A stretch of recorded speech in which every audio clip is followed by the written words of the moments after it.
Today's conference builds on the National Development Conference sponsored by USAID, Sweden, World Bank, and other partners in 2017. And the people of our two countries share ideas, experiences, and work closely together. On behalf of the President, I would just say that USAID is one of our trusted partners. There will be times that we have to go to courts, and so we need to speedily adjudicate cases. What this did was provided $4 million. The government established 15 county service centers. Yes, we had fiscal decentralization in the 1800s. We've had corruption issues in Liberia over time. Looking at the number of, or the proportion of doctors. We built up a system right in the Painesville area. There was no women's rights or any gender analysis that was conducted. Increase access to inputs and machinery, provide subsidies to actors along the value chain. Should start considering moving away from direct provision of infrastructure. Before the war, we had 191 megawatt of installed electricity at LEC. The grid will never reach. What has happened over the years, there has not been any strategic approach. We need to develop a shared ambition. Thank you all for coming. I certainly feel it's been successful. I hope you share that sentiment.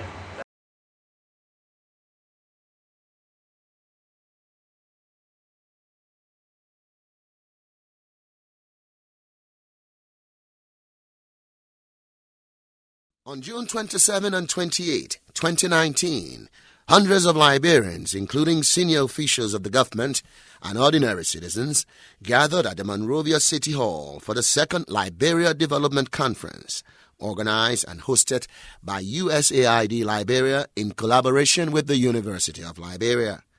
Held under the theme Implementing a Vision for Development and Self-Reliance, the conference focused on identifying pragmatic approaches to designing and implementing development strategies in the Liberian context, in keeping with the broad pillars of the Pro-Po Agenda for Prosperity and Development, the government of Liberia's signature development plan.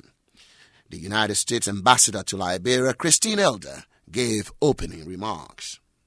Today's conference builds on the National Development Conference sponsored by USAID, Sweden, World Bank, and other partners in 2017. That conference was Liberian-owned and Liberian-led. The overwhelming majority of participants were Liberians with deep knowledge of this country's development challenges and how to improve them. Together, these Liberians helped produce over 39 analytical papers that focused on specific development problems, such as promoting private sector competitiveness, barriers to universal health coverage, and youth empowerment. Those papers objectively analyzed the causes and effects of key development challenges and made concrete proposals of how to address them. This year's conferences focus us on how to implement those valuable ideas and many solid policy proposals that have been developed since that time. So let me close by noting how very pleased we are that Assistant Secretary of State for Educational and Cultural Affairs, Marie Royce, has come to Liberia to deliver this conference's keynote address. Secretary Royce leads and manages one of the U.S. government's most valuable assets, our international professional and academic exchange programs. The American people and the U.S. government value those programs because they are such important catalysts for innovation and dynamism of our higher education systems, our economy, and our society. The keynote speaker was Marie Royce, the United States Assistant Secretary of State for Educational and Cultural Affairs. And the people of our two countries share ideas, experiences, and work closely together. One of the premises of this conference is that Liberia needs to deepen its policy-making capacity and scale up its knowledge economy. Countries cannot afford to neglect their knowledge-based assets. Liberia's universities, colleges, and technical schools, some of which are the oldest institutions of higher education in sub-Saharan Africa, are the starting point for the knowledge economy. These institutions are educating your workforce for tomorrow. They are doing the research, compiling the evidence, and recording the history on which Liberia will shape its policies and also shape its values. The United States government is strongly committed to increasing cooperation among higher education institutions in the United States and Africa, including Liberia. We support capacity building of higher education institutions and systems in Africa through sharing of expertise, promoting expanded networks and partnerships, and deepening people-to-people ties. In this regard, I'm very pleased to highlight the Memorandum of Understanding recently signed by the University of Liberia and the University of Kentucky, which will support collaboration in the field of public health. We're helping to create this partnership through the Fulbright Specialist Program and the United States Speakers Program. So today and tomorrow, I hope your discussions at your conference will lead to a framework for collaboration, information, and effective policy dialogue going forward. Please know that the United States government shares Liberians' interests in taking a rigorous and collaborative approach to governance, economic reform, and capacity building.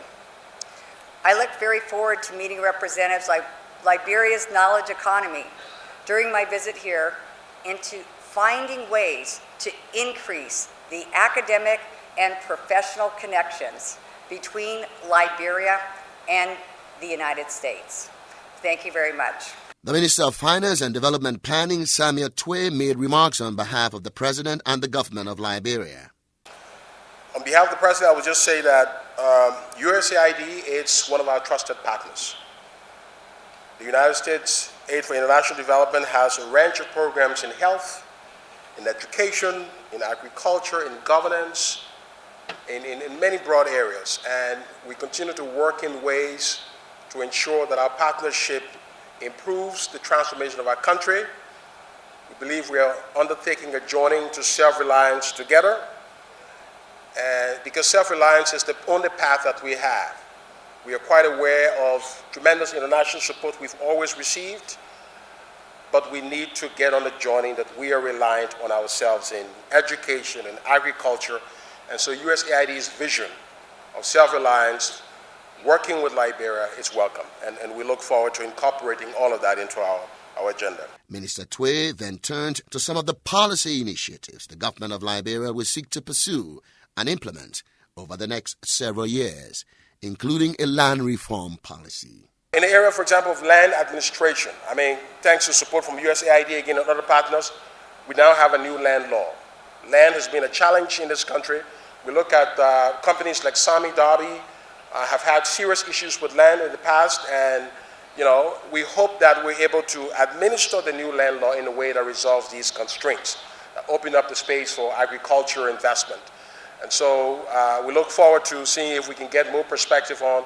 I know the Land Authority people are here. The President is intent on ensuring in the next 6 months that we'll do a lot of rollout because the only way people, for example, our farmers, the complaint we hear is our farmers have land, they need title deeds that they can take to banks so that they can get lending. The challenge is financing agriculture is limited, but because of some of these structural issues. So it's a challenge for the Land Authority folks to work on that. Public sector wage reform, the minister said, was also going to be another priority area for the government.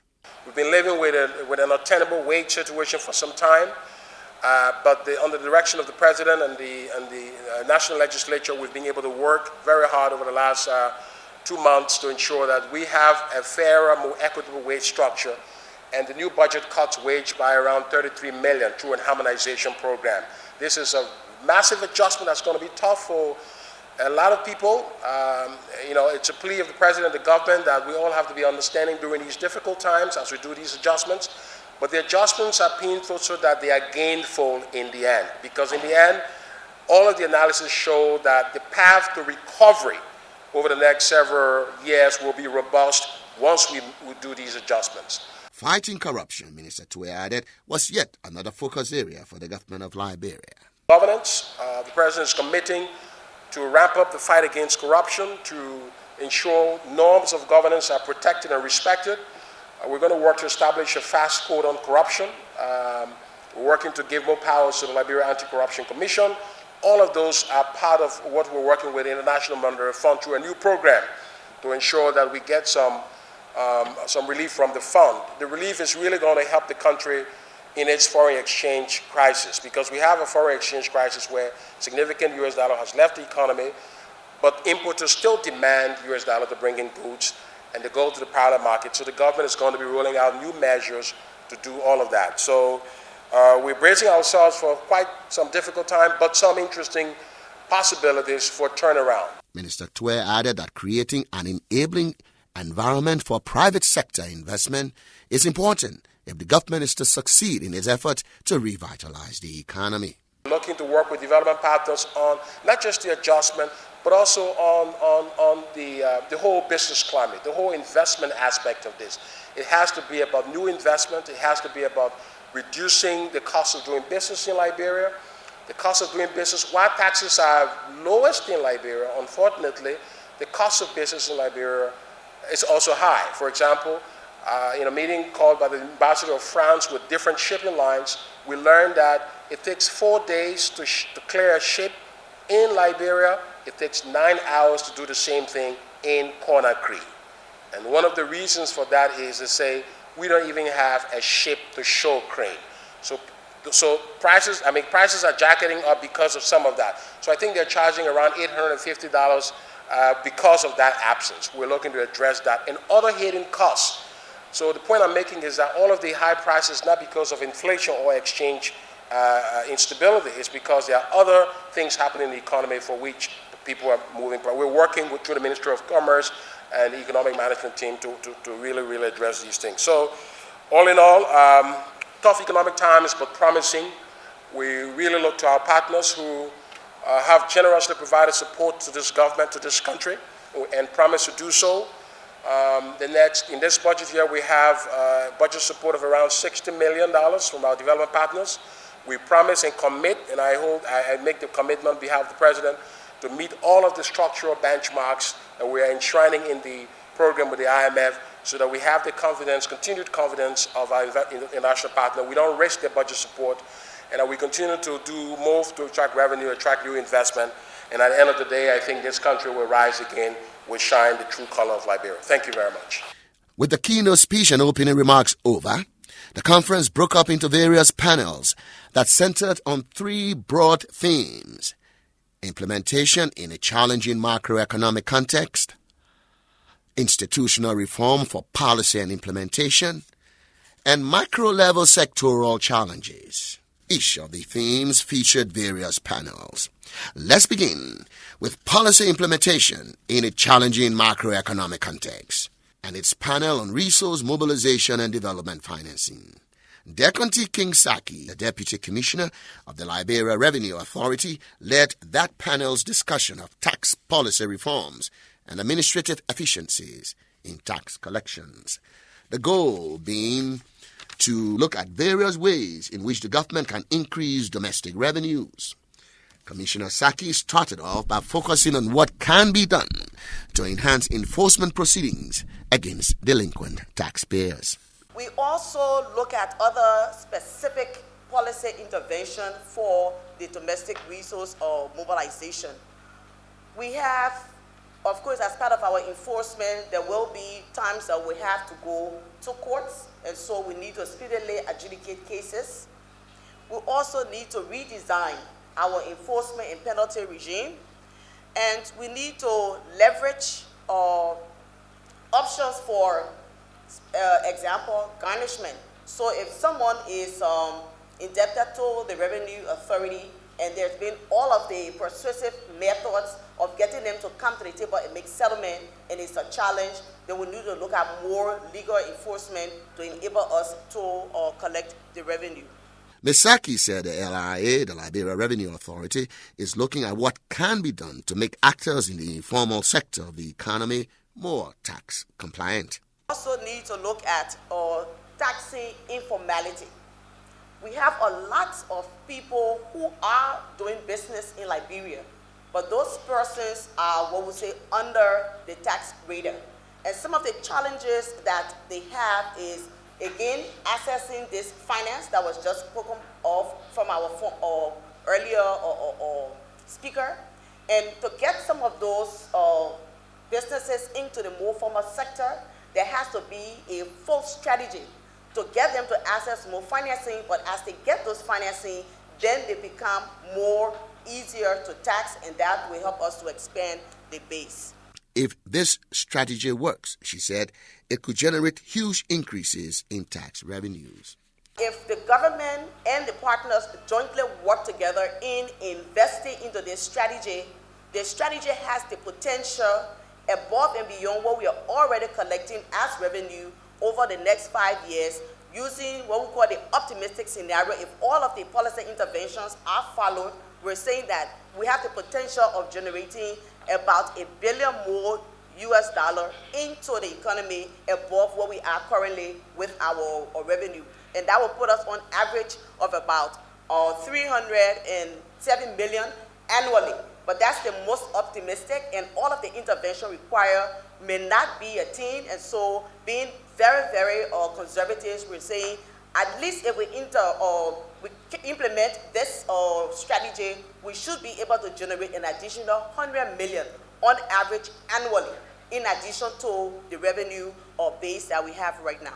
Attaining this goal, Ms. Saki said, will require investments in more innovative tax collection tools.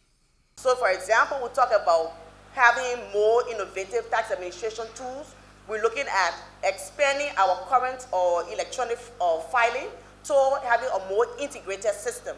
Such a tool that will make it easier for the taxpayers require investment in actually acquiring the tools and deploying them. So the need for investment into this strategy is critical. And we're saying that over the 5 years period, somewhere around 79 million will be required to expand your potential of generating about $1 billion. And we think that looking at the cost to benefit ratio, it is a necessary investment that the government as well as partners can definitely look into investing in. The panel also discussed innovative financing. What innovations can be put into place to give Liberians access to credit? Nicholas Timothy Smith of the World Bank led the discussion and talked about innovations adopted by the bank in connection with a loan program designed to help the government provide lending to Liberians. What this did was provided $4 million for the Ministry of Finance to provide financing for banks and for microfinance institutions to provide them additional liquidity to on-lend to micro, small, and medium enterprises. But the program did something else in addition to providing liquidity. And so liquidity is a helpful intervention. But how can you make more use of that money and leverage that more? So the project, what we would say is additionality. What did we do besides just providing liquidity? Well, what the project did was it first put a cap on the loans for $50,000 US. And as I said earlier, I'd put forth that that's innovation. Why? Because we know in the financial sector in Liberia, for banks, for instance, a small loan is like $200,000, $300,000.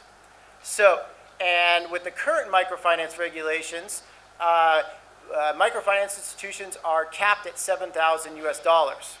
So, if banks are lending up to here and MFIs are lending down to here, there's a huge market segment that's not getting financing.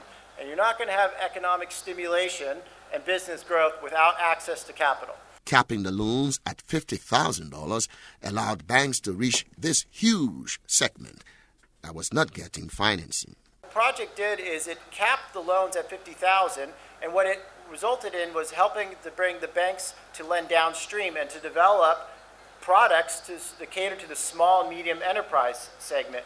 The point is that simple changes to the way banks lend money can have profound effects. And so when we talk about innovation, it doesn't have to be some kind of crazy technological innovation. Innovation is contextually specific, and it was, I think, a really good example of how, simple interventions can basically, just by putting in place simple rules, which weren't too palatable at first. If any of you were at those first couple consultations, there was quite a bit of uproar about doing loans for $50,000. But I think what we saw is that the banks actually benefited from this, and we hope to see them to continue to develop this market segment. Mr. Smith also spoke of the need to bring efficiencies to the lending sector and to do away with redundancies that produce wastes and increase the cost of lending for all. But a big problem in the development communities, a lot of different donors have their own lines of credit. We're equally as guilty of it. And then so you just have this wastage because of the administration of one fund, the administration of another fund, then you have government programs with all different types of different restrictions. And so our hope is that this could actually kind of form an effort and create one fund. So if donor A, B, and C in government want to put money to stimulate the economy, and whether they want to pick particular windows, agriculture, general enterprises, they could go into this fund. So you reduce the wastage from the, every donor and government having different programs, and then you actually have a pot of money there. Another useful innovation he spoke about is the use of what he called movable collateral and development of a movable collateral registry to facilitate lending. You know, the Liberian financial sector, if you want a loan from a bank, you need title deed to your land, as the minister just noted, and often with taxes paid for that. And that's a prerequisite. And how many people have a title deed to their land with taxes paid for it? And so the movable collateral registry enables people to register assets like cars or maybe something like inventory to basically use that to securitize your loan. So if you want a loan, I don't have title deed, but I have 2 cars and I have some inventory, and I can use that, and that can be taken by the financial institution in the event of default.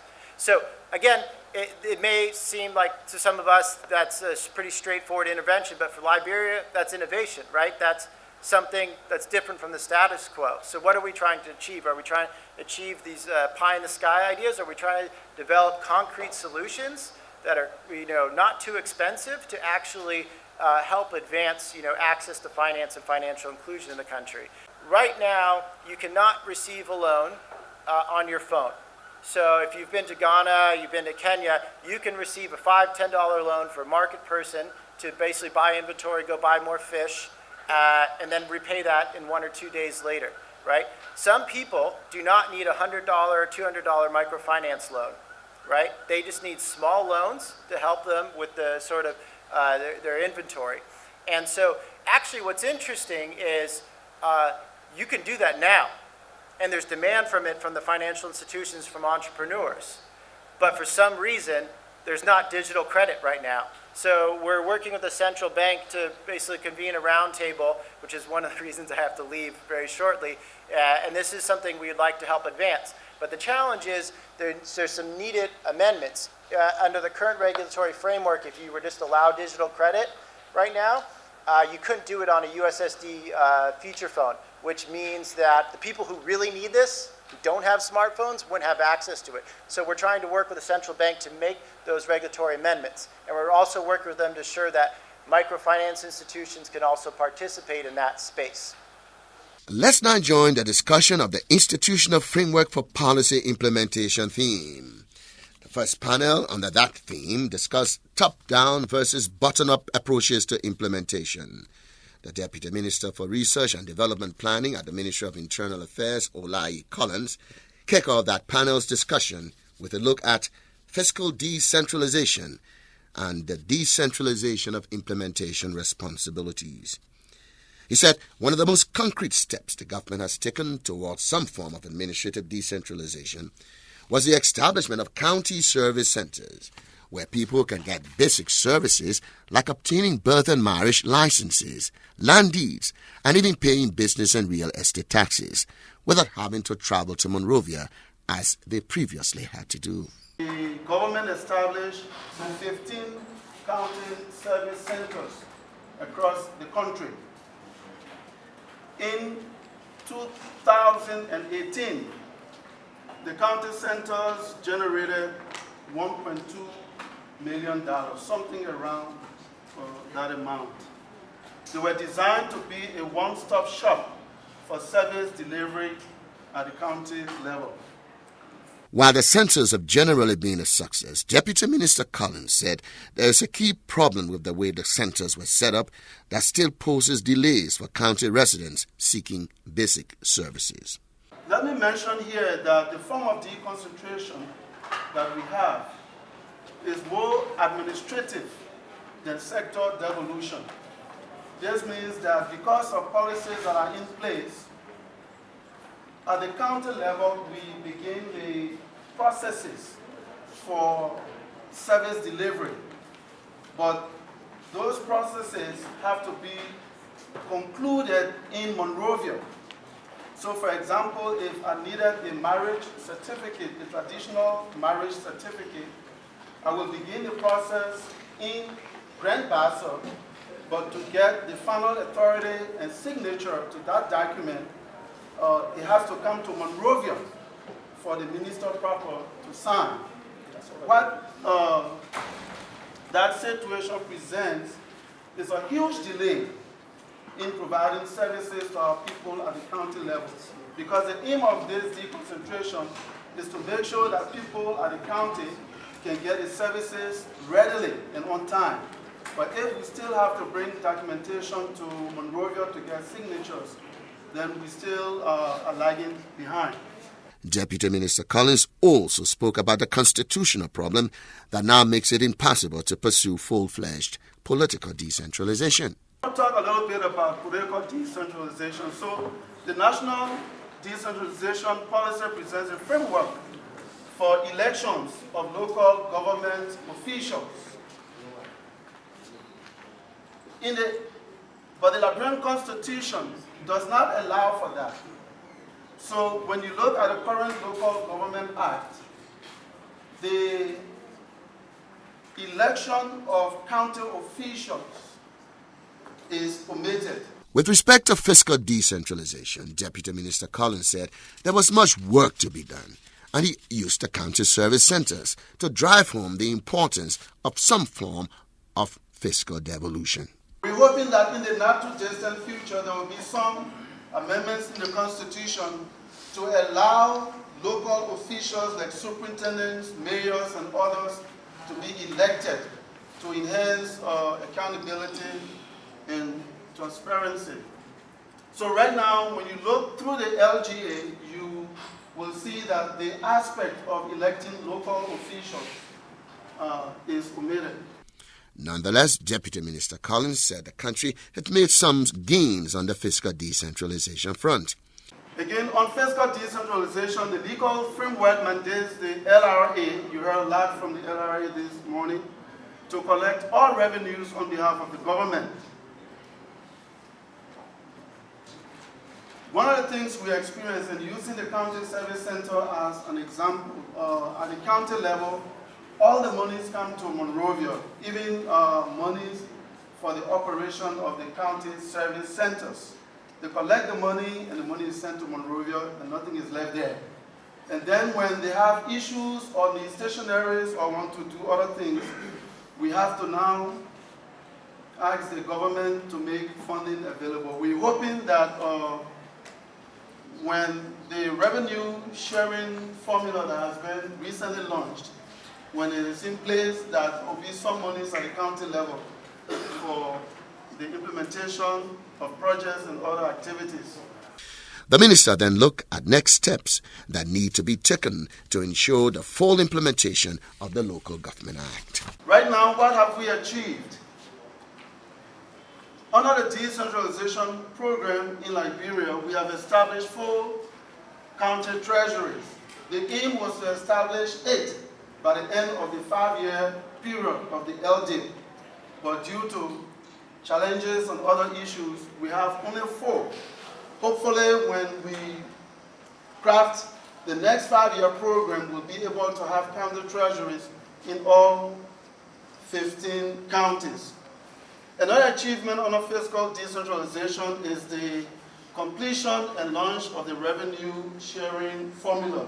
This is a very critical piece of document that the government needs to look at and begin to put into implementation. Now we are getting ready under the Ministry of Internal Affairs to develop a plan to begin the rapid implementation of the Local Government Act. We need new policies that will allow service delivery at the county level to be started at the county and completed in the county. And then we need to actualize the revenue sharing formula. Study shows that countries that are decentralized develop faster than countries that are centralized.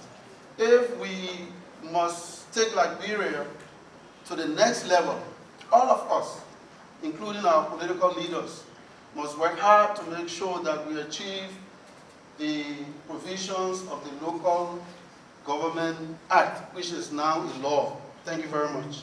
The next presenter on decentralization was Ibrahim Al-Bakri Nye, a Liberian scholar and decentralization expert.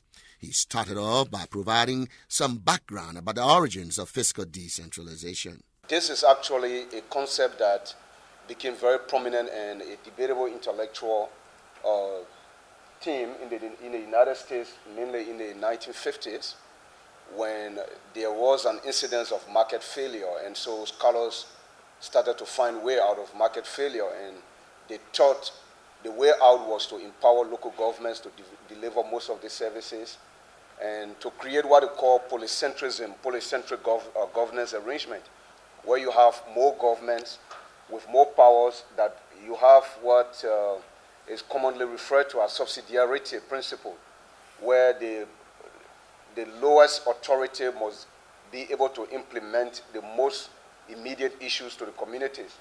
And so this debate came about, and they started to talk about what they call fiscal federalism.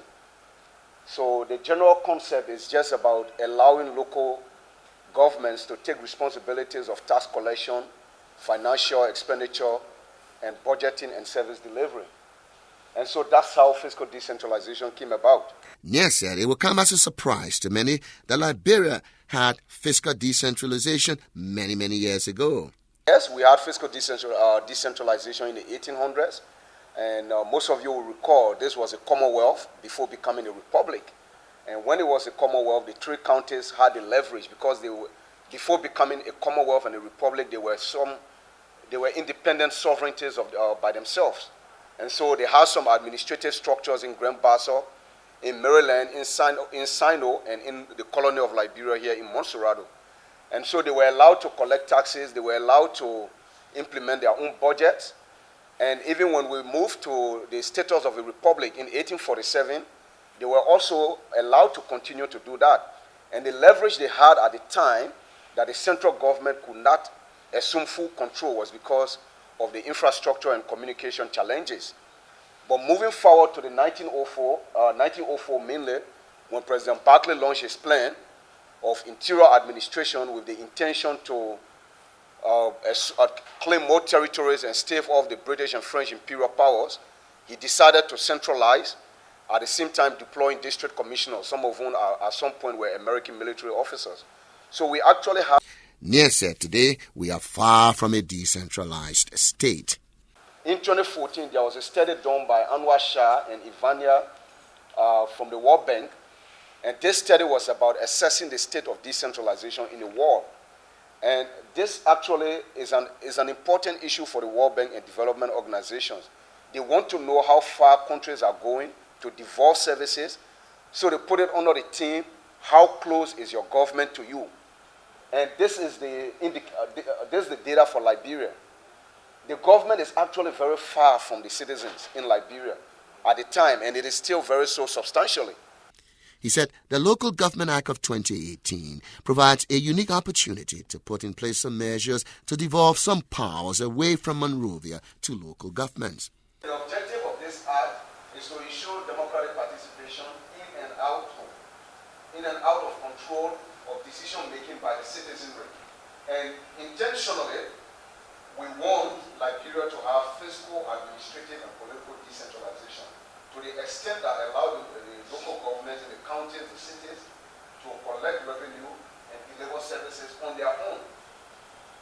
So if this is implemented, this will give the central government weaken, to some extent now weaken, or relax the bureaucracy at the central government and allow the citizens to access more services and participate in their own democracy and development. Nye said achieving some of the broad goals of the Act, including the election of local government officials, will require amendments to the Liberian Constitution. So provisions on elections, such as the election of local officials, councillors, and so forth, are now suspended, and so the LGA doesn't consider that because the Constitution needs to be passed, particularly Article 54, Article 56, all are provisions that give the President the power to appoint his list. And to the extent Article 56E, chiefs are supposed to be elected, but the President can dismiss the chiefs. He then touched on the fiscal decentralization provisions of the Local Government Act. Now, in the LGA, these are the key principles of fiscal decentralization to allow the counties or the local governments to identify and establish their own source of revenue. Nye wrapped up his presentation with a number of key recommendations. Under this principle, there will be own source revenue for the counties, and then the central government will transfer funds. The social development fund will continue. There won't be any more county development fund because the counties now will be in charge of collecting taxes to some level. And then one of the distinguished characteristics of this LGA is the fact that local government will be allowed to even access grants from donors. Normally, it's only the central government that accesses grants from donors and development partners. But local governments can go for development financing to finance their own budget. We need to complete the constitutional reform process. This process started in 2012, and they have lingered up to this point. We need to complete this, and we need the constitutional provision on the revenue sharing mechanism. How will the central government and the local government share the revenue? This is a decision that needs to be established by law, and not just a policy. It needs to be established by mainly the Constitution. So we have two dominant models in the world. One is either derivation or origin-based. That is, counties that have more revenue, based on the amount of taxes the LRA collects from this county, you must have a framework that says, if you collect 200,000 from River G, 30% of the taxes collected from River G goes back to the local government in River G. That's mainly based on their contribution to the national budget and in the national press. So that's one way we go. The second way could be indicator-based. And the indicators normally you use to calculate this is either the population, the extent of poverty, it's mainly means tested. How many educational facilities, how many health facilities. And so if you do either of these, then you have a clear framework to determine how the local governments have the revenue to deliver the services and the responsibilities they have under the Local Government Act. And these options are now before Liberia. The chairman of the GC and the Minister of Finance about 2 months ago launched this formula. Thank you. That's the end of the presentation. The top-down versus bottom-up approaches to implementation panel also discussed leveraging informal and formal institutions for cross-sectoral community coalitions. Anderson Miamin, head of the local watchdog group, the Center for Transparency and Accountability Quartet, led the discussion on leveraging informal and formal institutions for cross-sectoral coalitions. He began by highlighting some of the issues that can best be tackled by well-organized, broad-based, citizen-led coalitions. Corruption, we've had corruption issues in Liberia over time, and we continue to grapple with that situation. We have sexual and gender-based violent issues. We have issues around service delivery, poor quality and inadequate services across the country. So these issues precipitate or they necessitate citizens coming together to form coalitions. And when they form those coalitions, what do they form them for?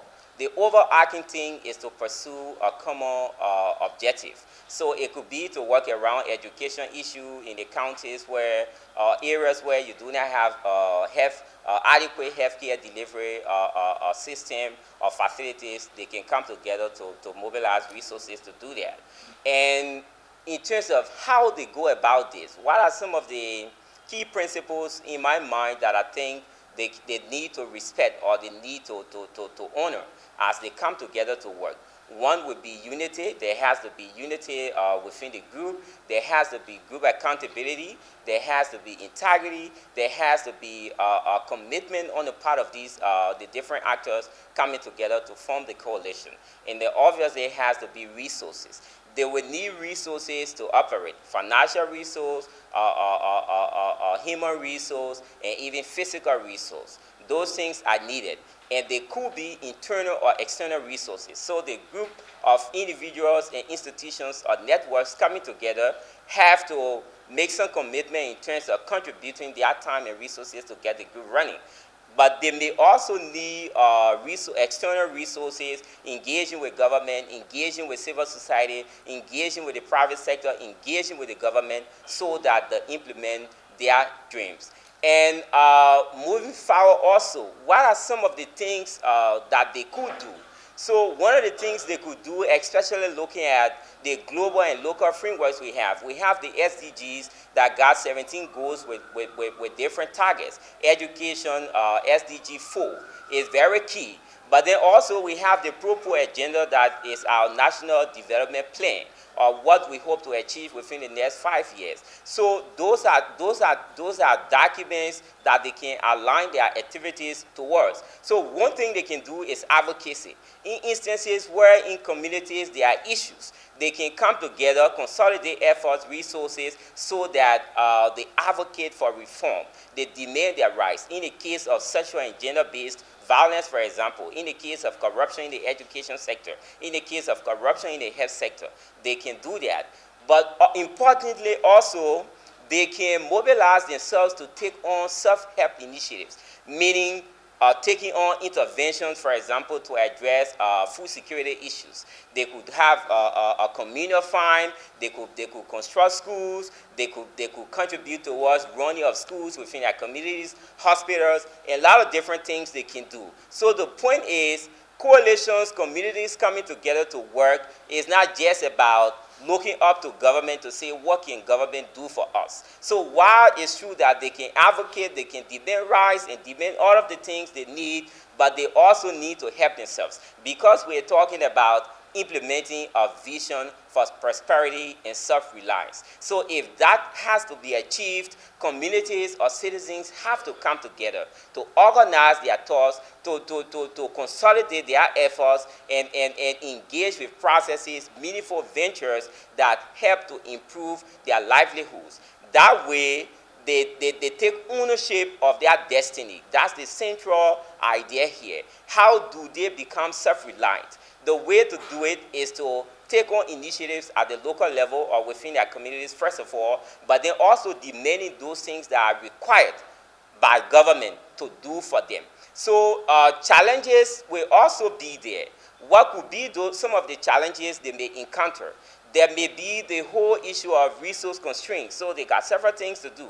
We are talking about cross-sectorial community coalitions. When this group of people come together, they have to have resources to work. I talked earlier about internal resources, mobilizing internal resources, and I also talked about external resources. They may also have a challenge around technical, the skills required to organize themselves, the skills required to do, for example, social audit, to monitor what is happening within their communities, to monitor and track what their local officials or their government is doing.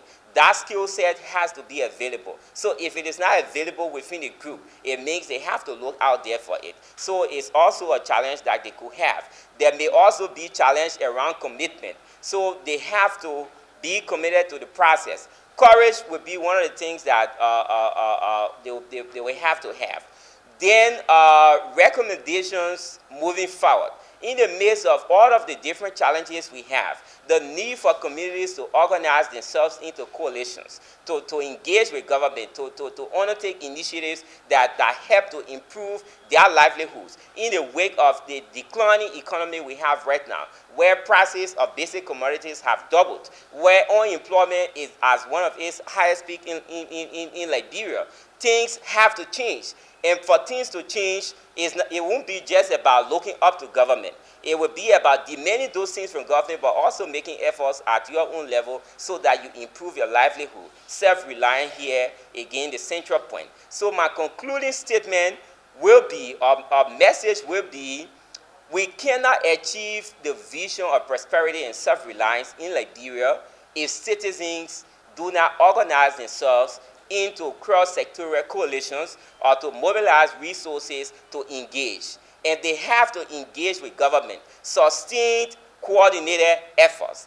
There's more in working together than working separately or working in our own clusters. So for development to be achieved, for the proper agenda to be achieved, citizens have to engage. The democratic space is there. So we have to utilize it. We may have issues here and there with access to information and some of the other things, but we need to mobilize our resources. Some of those structures already do exist within the communities. Some of the frameworks we have right now, like the land rights law that one of my colleagues was talking about, that's a law that is very important in terms of even communities coming together to work around. So as we engage with this process, let's always think and believe that with our efforts at our levels, we can make the changes we want to see. But then also engaging with government, obviously, that has the responsibility to preside over our resources. Again, we're talking about decentralization, but that's the structure and the framework we have right now.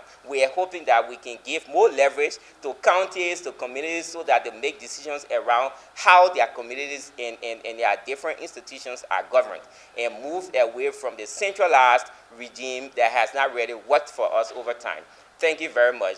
Let's now join the panels under the macro-level sectoral challenges theme. This theme featured a panel on health and WASH sector challenges. Dr. Rose Macaulay kicked off the discussion on health and WASH sector challenges with a presentation on the opportunities and challenges inherent in building a resilient health sector. She said one of the key challenges confronting the health sector is the lack of trained medical doctors. Looking at the number of, or the proportion of doctors to the population, Liberia was one of the lowest, if not the lowest. The good news is we have moved beyond that. At the time when that document was developed, it was estimated that there were only 45 doctors in country. Today, we can boast of having at least 300 plus doctors in the country. And the other good news is that over 60% of those are Liberians, so that we can build a system. She said despite the improvements, Liberia still faces a critical doctor shortage. Accordingly, the Ministry of Health has focused on training medical personnel to help fill the gap. The ministry identified 5 key priority cadres of health professionals to target for improving. The community health workers, you can see there, you have the community health workers, you have midwives, you have physicians, and so forth. Ms. Macaulay said the ministry's plan for training medical personnel provides opportunities for those seeking to help Liberia develop capacity in the health sector. Development partners can use the plan to determine what area they can contribute, whether to support the training of specialist doctors, or the training of midwives, or the training of physician assistants. So there is something that development partners can choose from.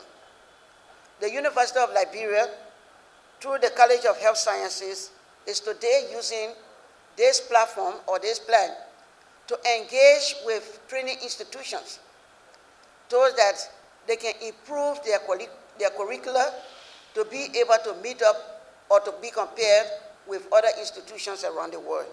Dr. Macaulay said Liberia's healthcare sector faces another major challenge in addition to the need for trained medical personnel.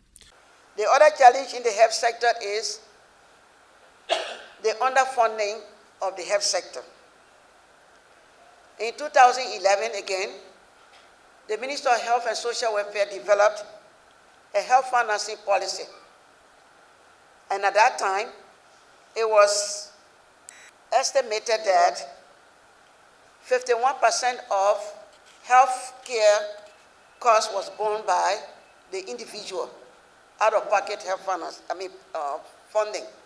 Today, the estimate is that over 80% of healthcare is out of pocket. So with this high out-of-pocket expenditure, particularly in the public sector, can we continue to maintain the policy of free healthcare delivery? When we say it's free, it has become unaffordable for the majority of people who we really want the services to be free for. Because if individuals have to go and buy the medication that they need, it's no longer free. If the individual has to go buy gloves for the health facilities to use to examine their patients, it's no longer free. So let us rethink what we mean by free health care.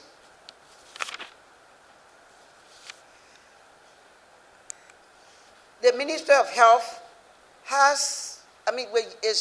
can use this opportunity to make changes. Well, maybe not Ministry of Health, but the government of Liberia can use this opportunity knowing or looking at today's realities to rethink the free health care. Can we continue to maintain this free health care? The free health care is now killing more people than if we had allowed them to pay. If we allow people to pay, at least they know how much they have to pay, and we will have quality drugs in the facilities so that they don't have to step out there and buy the drugs that are carried in the transparent buckets around the country.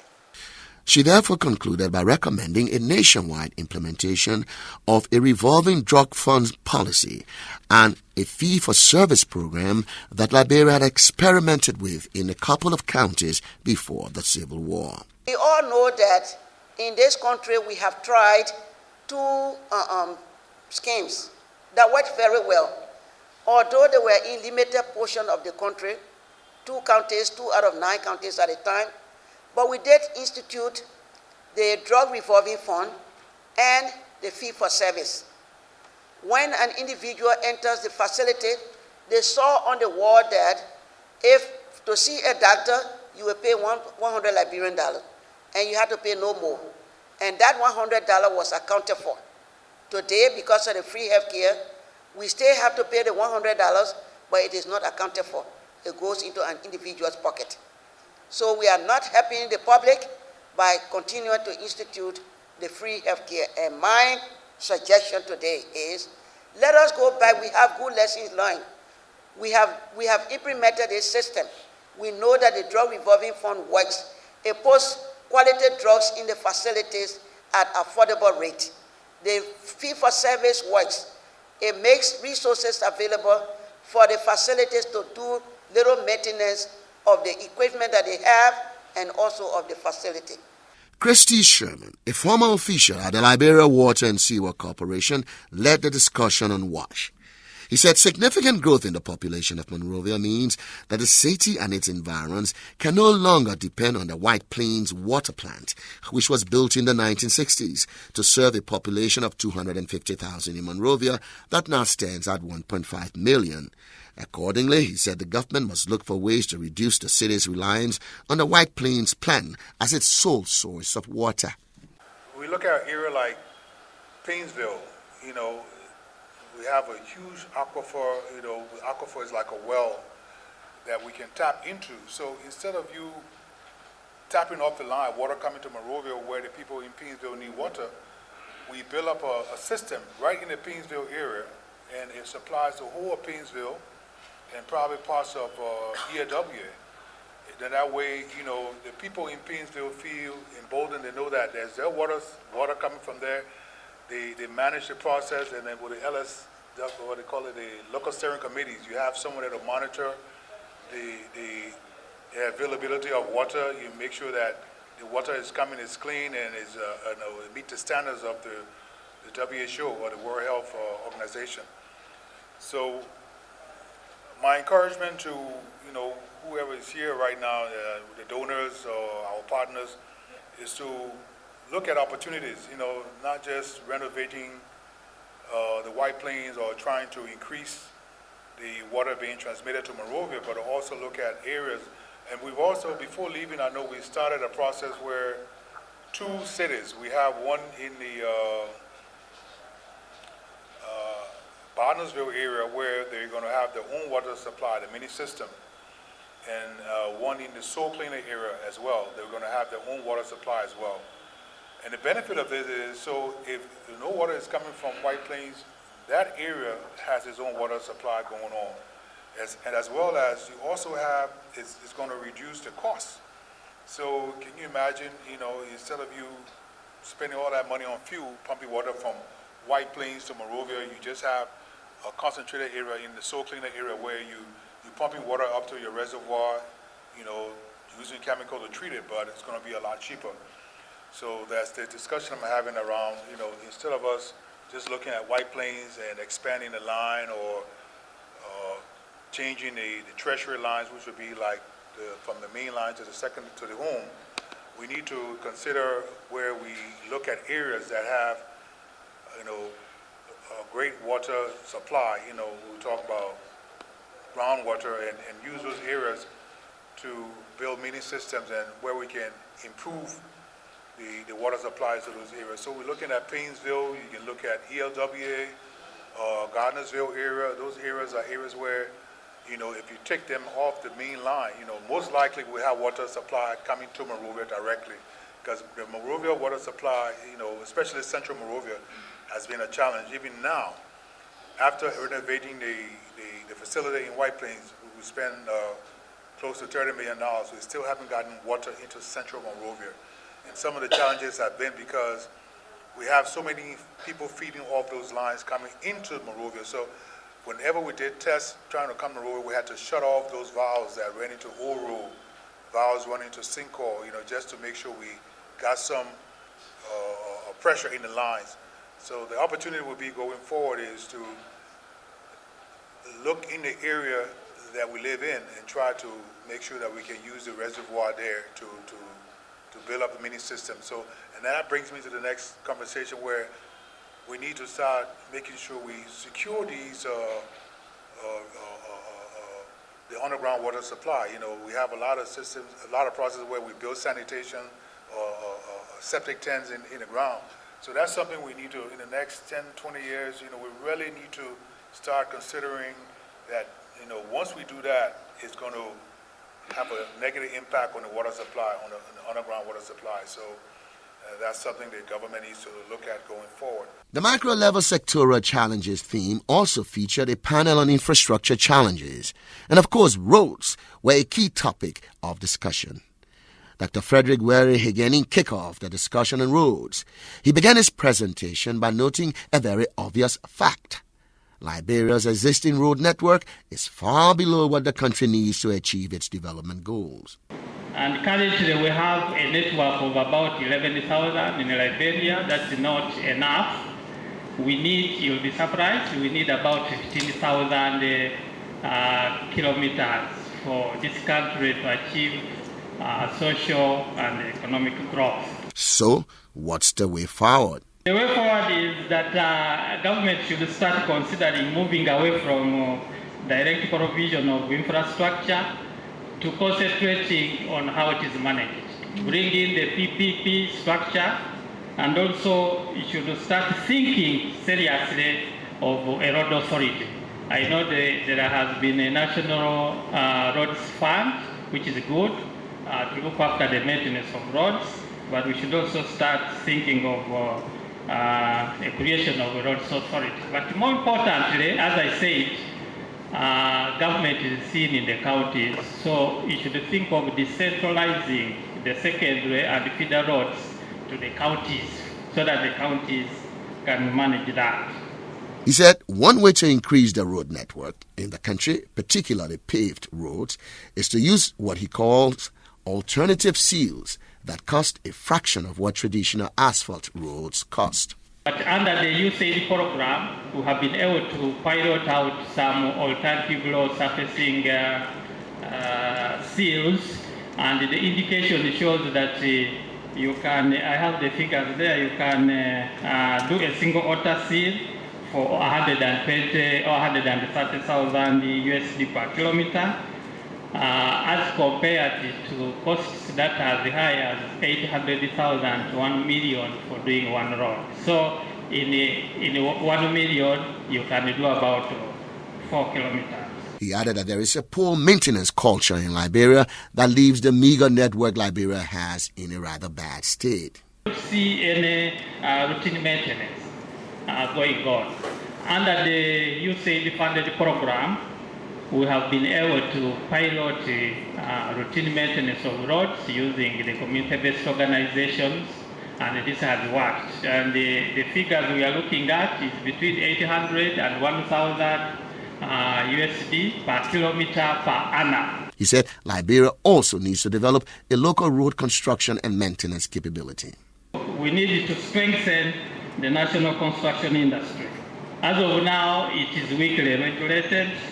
There's limited capacity. The local firms do not readily access capital. My colleague here has talked about that. So what do we need? We need to develop a strong policy framework to strengthen the national construction industry. The panel on infrastructure also featured discussions on electricity, led by Moni Captain, who began his presentation with a look at the country's current power generation capacity. Before the war, we had 191 megawatt of installed electricity at LEC. After the war, that 191 megawatt reduced to zero. By 2014, 22 megawatts was installed at LEC, mainly diesel electricity. Currently, we have 136 megawatts installed, 88 of which is from hydro.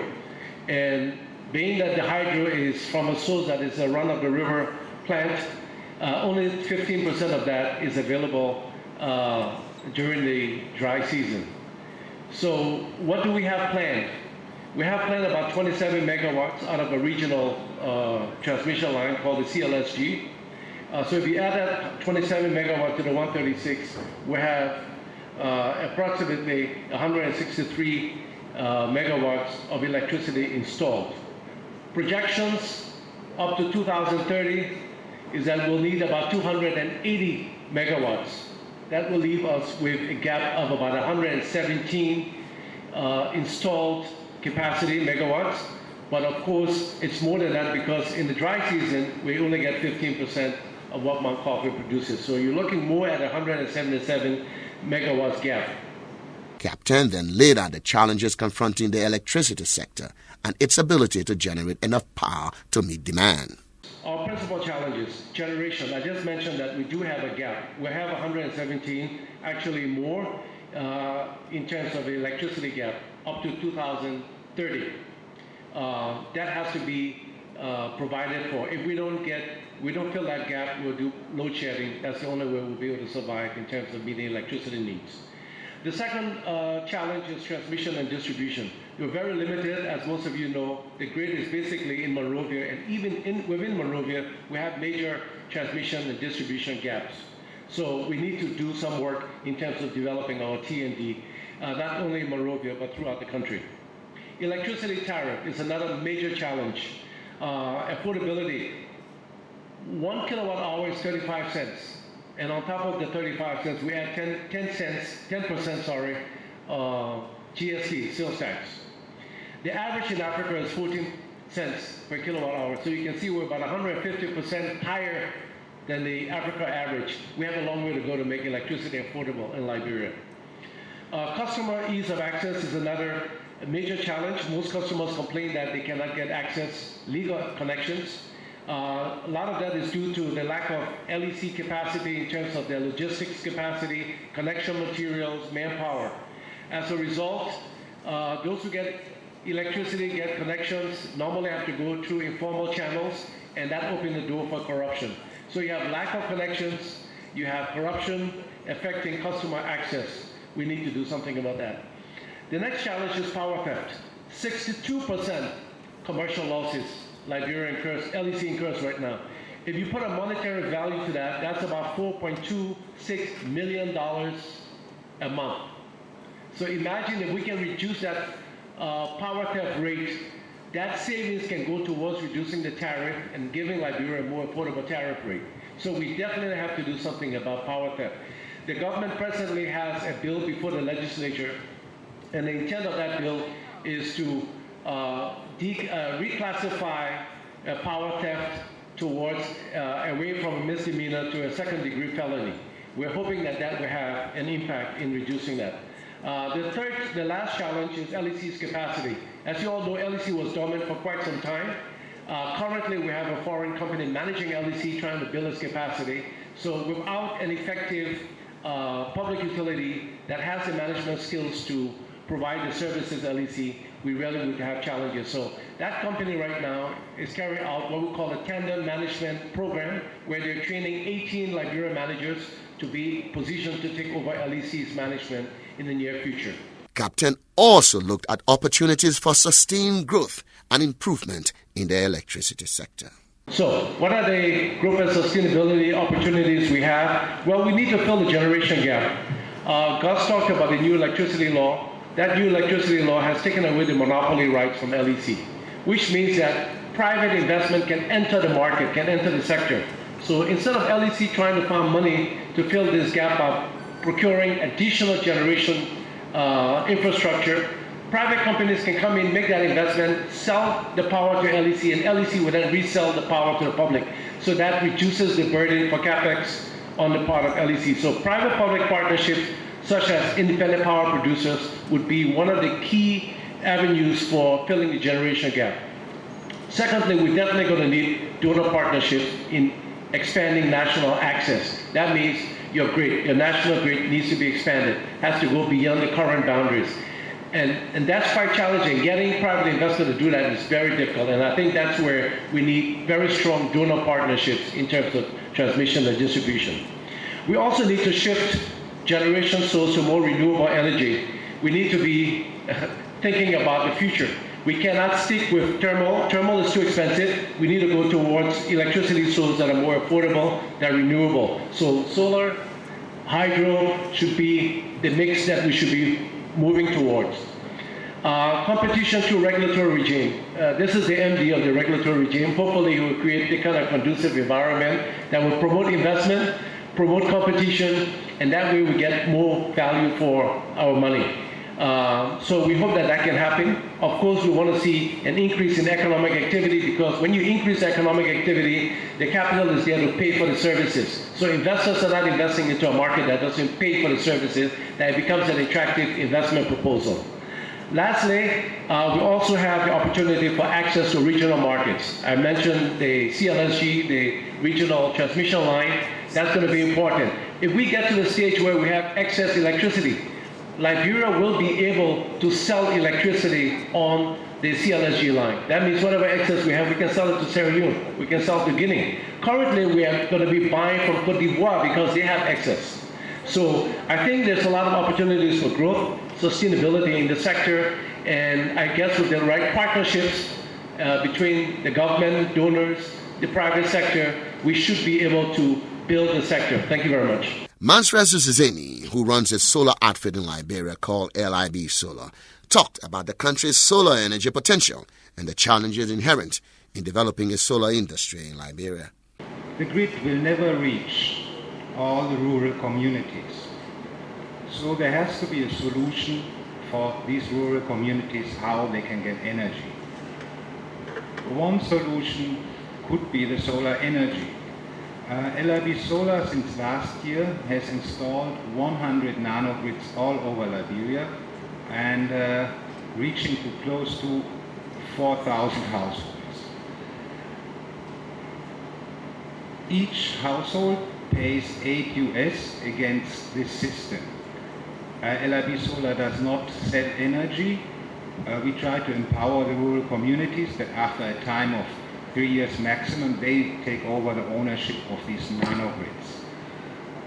The limitations there are that the Liberian weather and the Liberian climate poses challenges.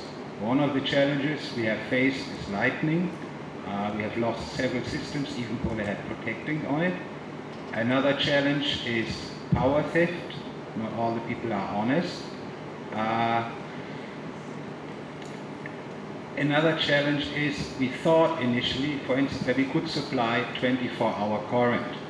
Coming up in the end, we can supply 14-hour current because our system has to be simple and small in a way that it is affordable.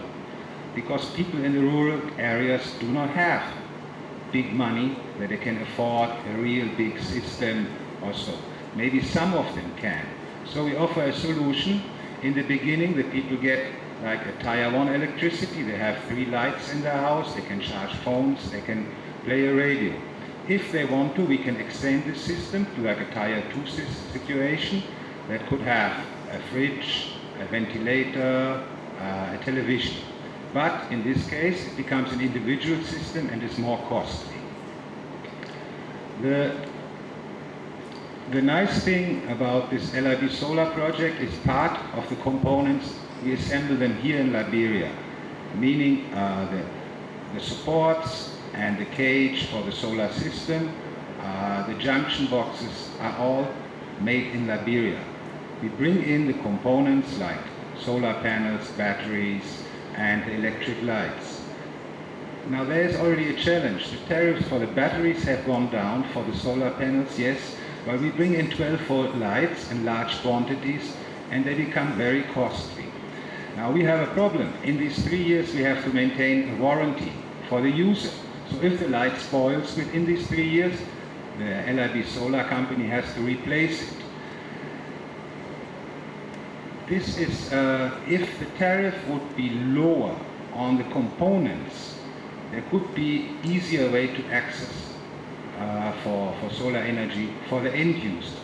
This is something to consider. Okay. And I think that's the main thing to say. I want to present a little bit better this solution. Why did we opt for nanogrids? Because we thought that it is the most affordable solution. Even though generally the tendency goes towards what they call pay-as-you-go pico systems, each household gets a small system and then pays by mobile money or whatever, small against it. What he receives is more costly compared to what a nanogrid can deliver to him. The limitation of the nanogrid is the community has to work together, which again for our company is a winner because we are dealing not with individuals but with the community. So the community, knowing that after 3 years they take over ownership of this system, have an interest that this thing functions. LIB Solar also offers an incentive. A community that pays 5 times on time gets 1 month for free.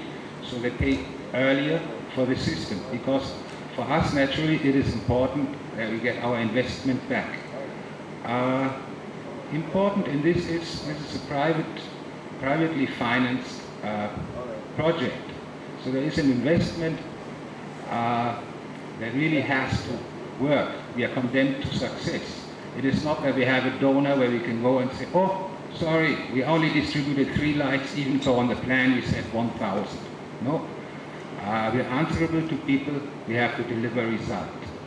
There is a big difference compared to most other projects. And also it is a challenge for us to maintain these systems. As I said initially, one of the challenges is power theft. Now on a nanogrid, if somebody steals electricity, I have to send, or an electrician has to go in the village and check all the lines. The man will be busy at least 1 day before he finds the house or the hut where people have tapped onto the energy. So it is a little bit challenging in running like 100 nanogrids over Liberia, but on the other side, the people get more value out of it. They get 14 hours of light, whereas with most pico systems, they would have 4 or 5 hours of light maximum. Thank you for your attention. Augusta Guano of the Liberia Electricity Regulatory Commission talked about how to improve the electricity sector by making the market more competitive and targeting big consumers. what has happened over the years, there has not been any strategic approach to focus on the quality and reliability of the system at LEC. That is the issue. So once there's competition, you will see that will change. And also the current approach has focused more on reaching out to small users.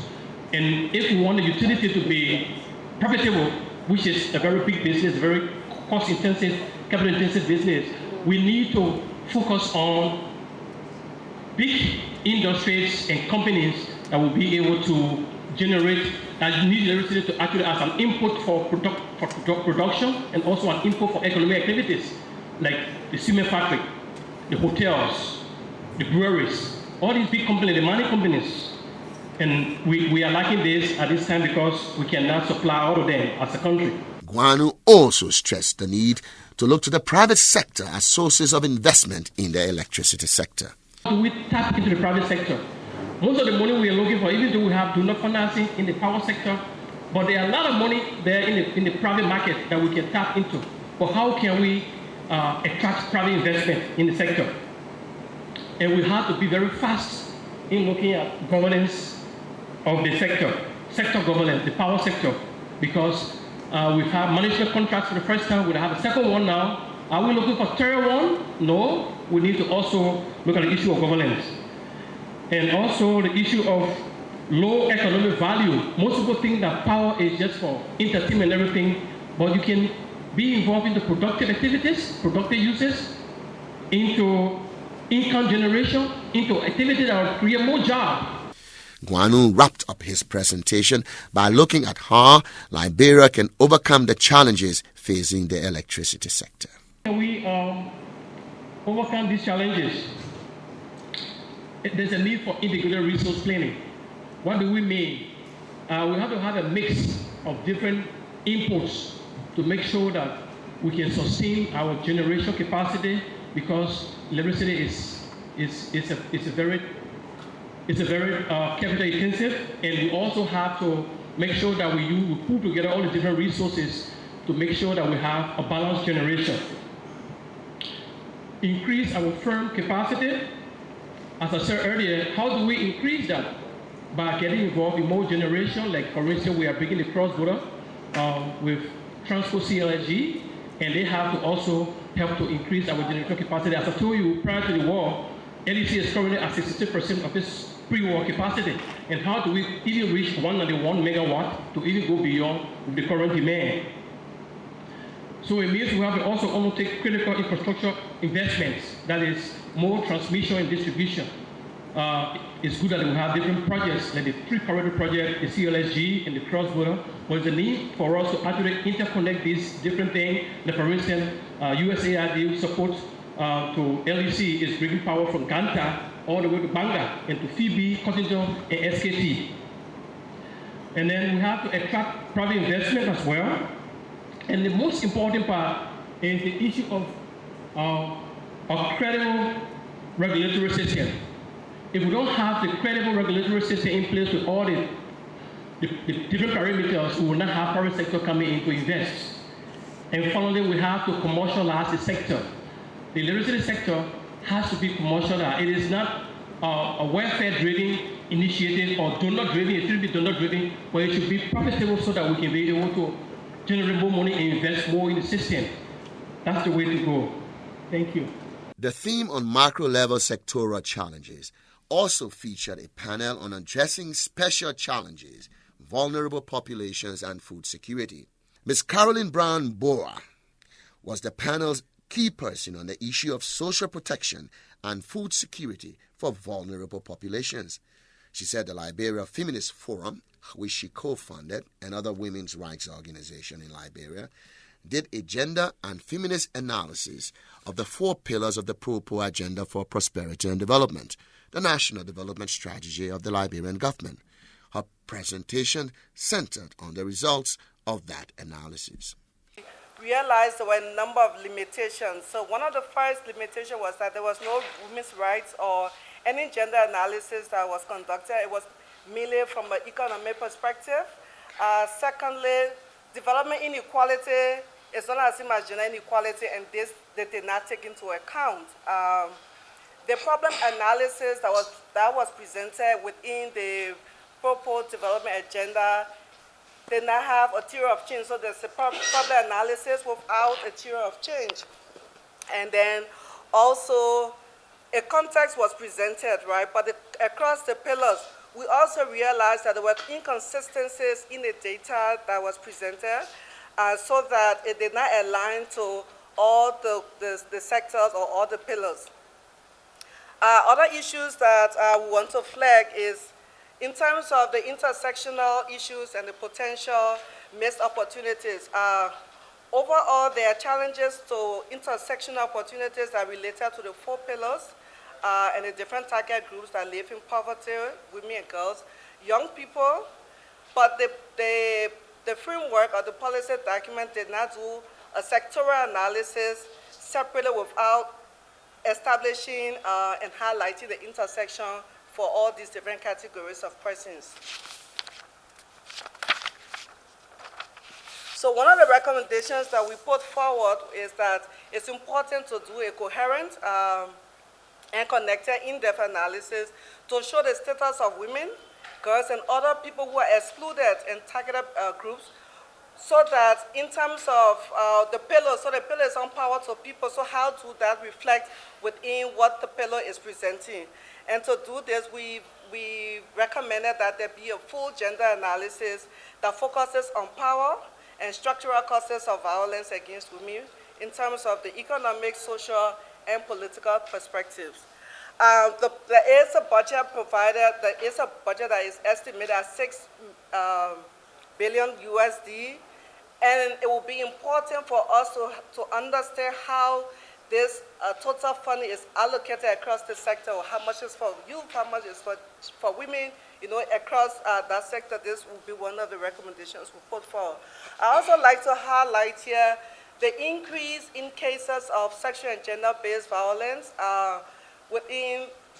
quite recently. So within just the first quarter of 2019, we are receiving, and this is also to know that there is a huge underreporting of cases, and some of the stats that we are getting from the Ministry of Gender does not include all actors working within the field. So just for the quarter of 2019, we are receiving around, the Ministry of Gender is reporting around 803 cases. For 2014, we had 1,392 cases. For 2015, 1,403 cases. For 2015, 1,505 cases. And for 2017, 1,685 cases. And for 2018, 2,105 cases. I'm bringing this up to our attention to show the increase and the spike in cases. And between November and currently there's been several cases of gang rape, and in fact leading to death for some of the survivors of the victims. We also need to look at, so because of the increase in cases, some of what the women's group have done is the Liberian Feminist Forum and have started the We Are Unprotected campaign. This is a campaign that we're trying to increase the visibility to sexual and gender-based violence cases, but also to recognize the lack of accountability for these cases that are brought to the attention or that have been reported. When we also looked at the policy framework, we are concerned about blanketing vulnerable and disadvantaged people, especially women who are placed at the same level as disabled people and other marginalized groups. It's important that we separate these groups so that in terms of how we program, it's very clear. Wow, 5 minutes. Okay, so I'll run this for Pillar 1. So for Pillar 2, when we looked at Pillar 2, which focuses on job and the economy, a number of issues come up. One is that the economic model that is presented, how does it provide for inclusive participation and sustainability? And the model, in our view, does not provide for inclusivity both for women and youth and other interest groups. We fear also that when we limit women to small-scale economic activity, both in the agriculture and other sectors, we also recognize that the protection mechanisms that are being put in place for food production and subsistence farming in seeking cash and cropping and large-scale farming are not sufficiently addressed within the policy framework. The pillar also lacks comprehensive social and gender analysis. They are rating mainly from an economic perspective rather from the perspective that I just mentioned. Again, the pillar is heavily focusing on infrastructure. So in terms of the gender analysis, if we are constructing roads, what are the gender needs of women? How do we take that into account? If we are constructing hospitals, what are the needs for women? How do we take this into account? Also, procurement policies, we need affirmative actions for procurement policy to also consider women. New debt that the government will be securing should not deprive social services for the population. And also, what are the working conditions? So when we give our concessions, contracts, what are the working conditions for our population so that there are no occupational hazards, and what are the labor rights implications? Minimum minutes I have.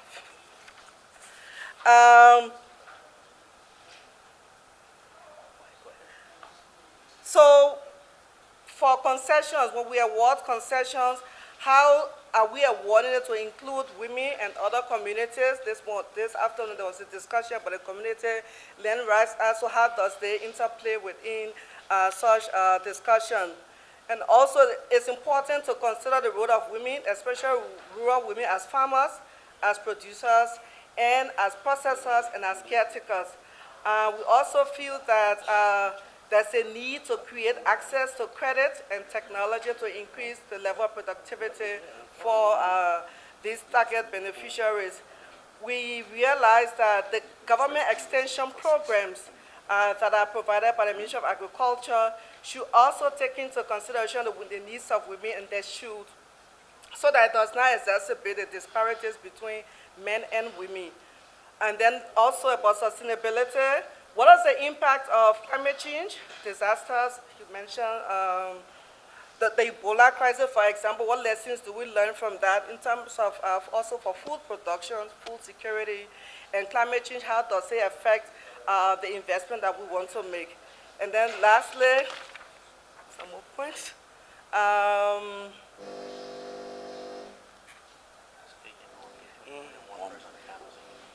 Yeah, but you just...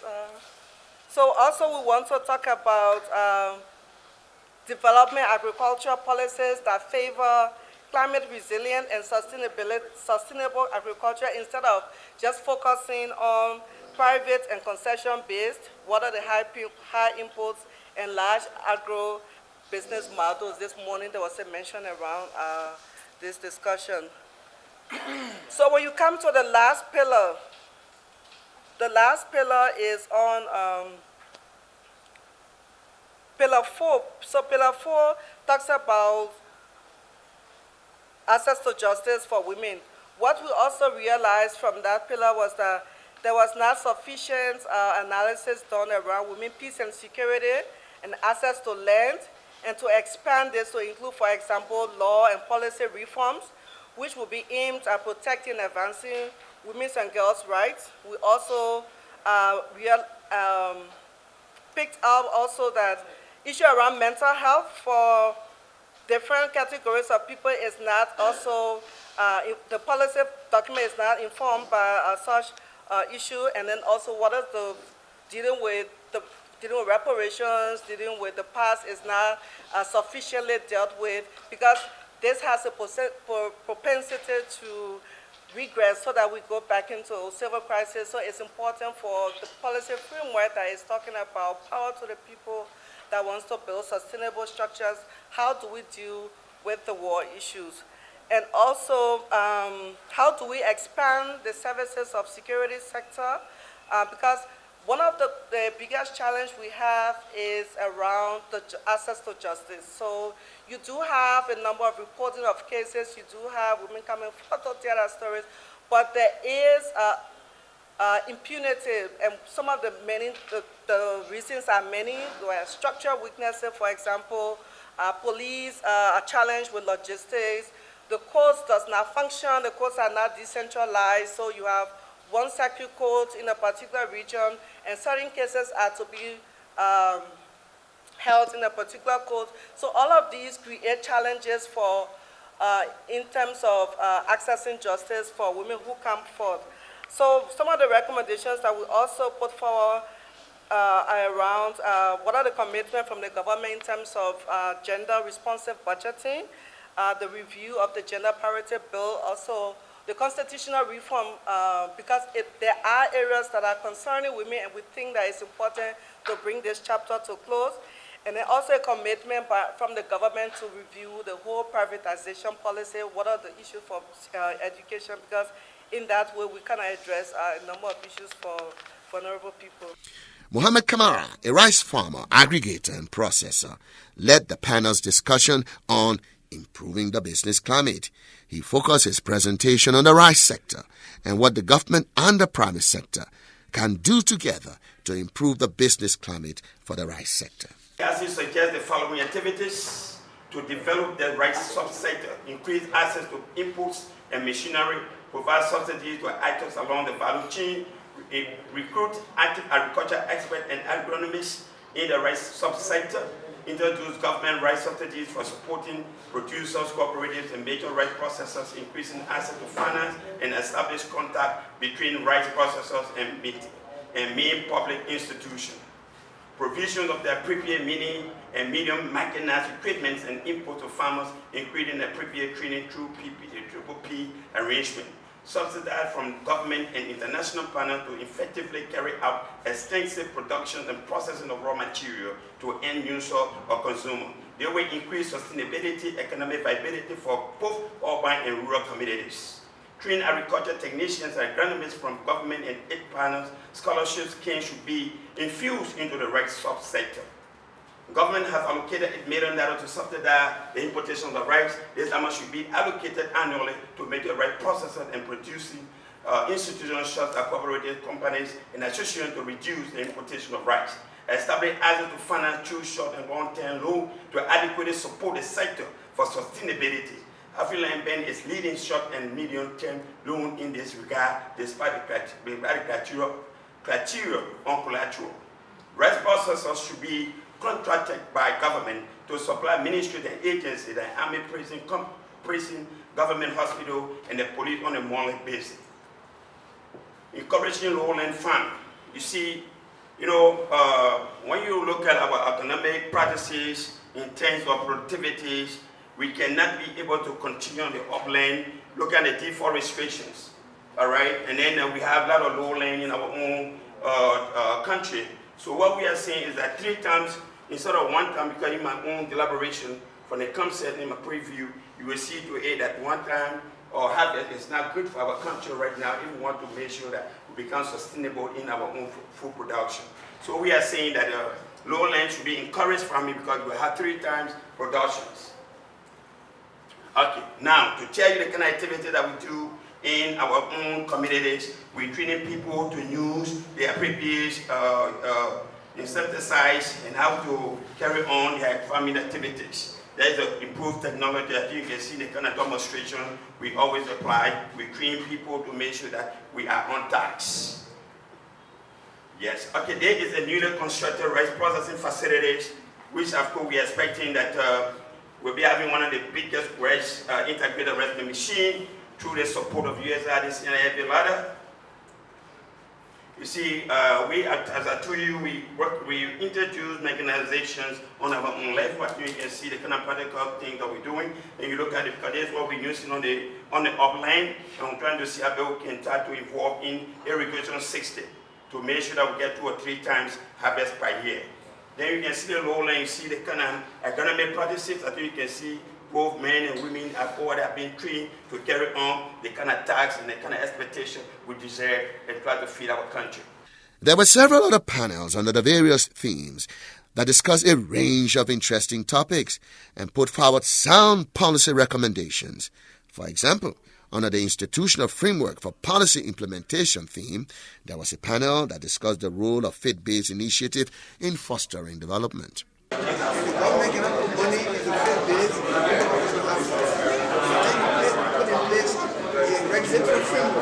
There was also a panel on addressing special challenges, youth unemployment, where one of the panelists spoke of the importance of foreign exchange programs as an important tool in exposing youth to other cultures. Let them go to the Caribbean and see how the other flags that came from this coast are operating in the Caribbean, because it came directly from Africa.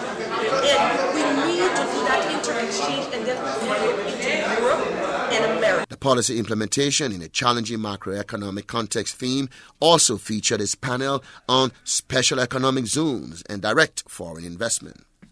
After a full 2 days of productive discussions, the conference wrapped up with concluding remarks by the hosts, USAID and the University of Liberia. Thomas J. of the Policy Institute at the University of Liberia spoke on behalf of the university. We need to develop a shared ambition of building a strong Liberia and a strong economy. We need to look at a bigger picture to forge a sort of national alliance for sustainable development, and this is the only way that these dialogues that we are having can yield the desired results that will lead to growth and development. This is very, very important because in most cases we tend to be too partisan in many of the things we talk about, when in reality we should be looking at Liberia as the political least common denominator that will determine what we do in terms of going forward. So over the past few days you will see that you brought out so many things that if taken forward can help us, but you need the political environment, you need the political will to be able to take this to the next level. And I thought that message needed to be struck home, and one of the things that was missing, particularly in the discussion this morning, is that yes, we can talk, I agree, that is fantastic, but I didn't hear anything on human capital development, something that I'm very passionate about. I'm a product of the University of Liberia. I didn't come from Harvard or Oxford or Cambridge, but I tell you, I do it when I want to do it. Then I do it best. That means that when we were at the University of Liberia, I'm so happy to tell you that, we did have the sort of education that enabled us to play the kind of role we play. And that's why, for me, the development of the human capital is important. If you don't have the human capital, then certainly you have a problem. Where are the engineers?